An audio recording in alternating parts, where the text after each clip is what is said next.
Барлықтарыңызға сәлем. Бүгін біз сіздермен нағыз рассыпчатый плов дайындаймыз. Менің рисімнің сорты круглозерный. Ол үшін бізге ет, морковь, лук, чеснок қажет болады. Барлығын экранда көрсетілгендей турап аламыз. Күрішімізді 2-3 рет жуып, артынан жылы суға құйып, дәл осылай жарты сағатқа қойып қоямыз.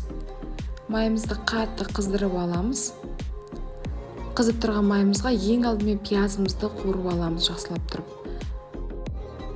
Сарғайтып тұрып қуырғаннан кейін оған етімізді қосамыз. 2-3 минуттай қуырып аламыз да.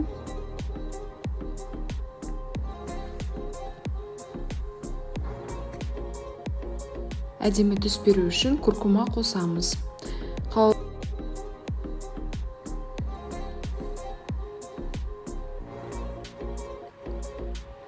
Жарты стакан су құйып, астын басып,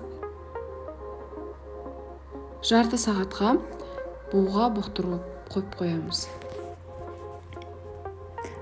Жарты сағат өткеннен кейін сәбізімізді қосып, кішкене араластырып,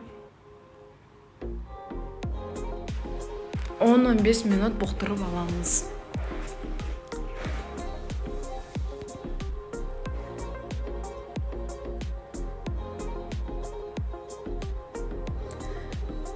Он 15 минут өткеннен кейін рисімізді душлагқа түсіріп, күрішімізді саламыз. Бетін экранда көрсеткендей тегістеп аламыз.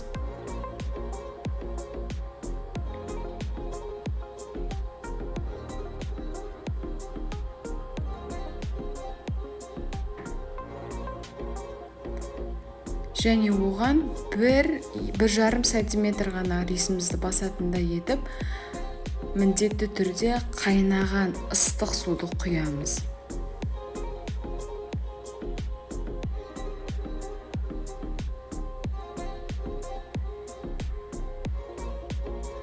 Арасын дәл осылай кішкене ашып, ортасына қалауларыңыз бойынша чеснок қойсаңыздар болады.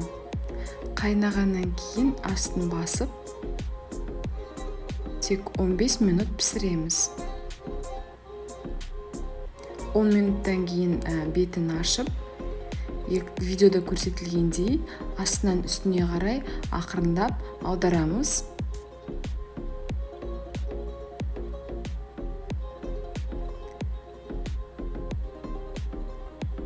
Дәл видеодағыны қайталаймыз.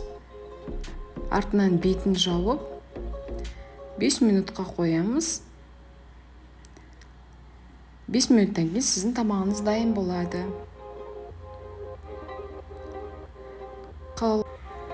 Еті сондай жұмсақ болып, рис рассыпчатый болып, әдемі болып піседі. Каналыма тіркеліп кетуді ұмытпаңыздар.